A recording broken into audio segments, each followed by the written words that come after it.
이태원 참사 당시 현장에 출동했던 소방대원 박흥준 씨가 실종된 지 열흘 만에 숨진 채 발견됐습니다. 박 씨는 지난 2022년 이태원 참사 현장에서 구조 작업을 벌인 뒤 우울증 증세를 보여왔는데요. 10차례 넘게 심리치료를 받아온 것으로 파악됐습니다. 취재기자 연결합니다. 배민혁 기자. 네, 실종됐던 소방대원이 발견됐는데요. 경찰과 소방당국은 실종됐던 소방대원 박흥준 씨가 오늘 낮 12시 반쯤 경기 시흥시 금이동에 있는 고가도로 인근에서 숨진 채 발견됐다고 밝혔습니다.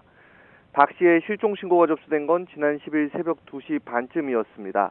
남인천 톨게이트를 빠져나와 갓길에 차를 댄 뒤 사라졌고 이후 행방이 묘연한 상태였습니다. 곧바로 수색에 나선 소방과 경찰은 열흘 만에 박 씨를 발견해 인상착의와 소지품 등을 통해 신원을 확인했습니다. 경찰은 박 씨가 마지막으로 포착됐던 남인천 톨게이트 인근에서 오늘 발견된 경기 시흥시 금이동까지 걸어서 이동한 것으로 보고 있습니다. 네, 박 씨는 이태원 참사 구조 작업 참여 이후에 계속 우울증을 겪어왔다고요?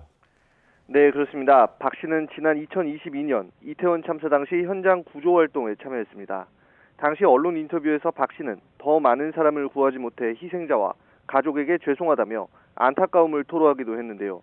박 씨는 구조작업 참여 이후 우울증 증세를 보여 치료를 받아온 것으로 확인됐습니다. 소방청에서 지원하는 심리치료 9번을 포함해 지금까지 12차례 심리치료를 받은 것으로 파악됐습니다. 이태원 참사 유가족협의회는 조금 전 박 씨의 사망 소식을 듣고 진심으로 애도한다며 참사 관련 생존자들의 트라우마 치유를 위한 정부의 적극적인 조치를 촉구했습니다. 이태원 참사는 지난 2022년 10월 29일 서울 용산 이태원 골목에서 발생한 대규모 압사 사고로 헬로윈 축제 등을 위해 방문한 시민 159명이 사망했습니다. 이재명 대통령은 지난달 16일 사회적 참사 유가족들을 만난 자리에서 검경이 참여하는 이태원 참사 조사단을 구성하겠다고 약속했고 지난달 30일 이태원 참사 진상규명을 위한 검경 합동수사팀이 출범했습니다. 지금까지 사회부에서 YTN 배민혁입니다.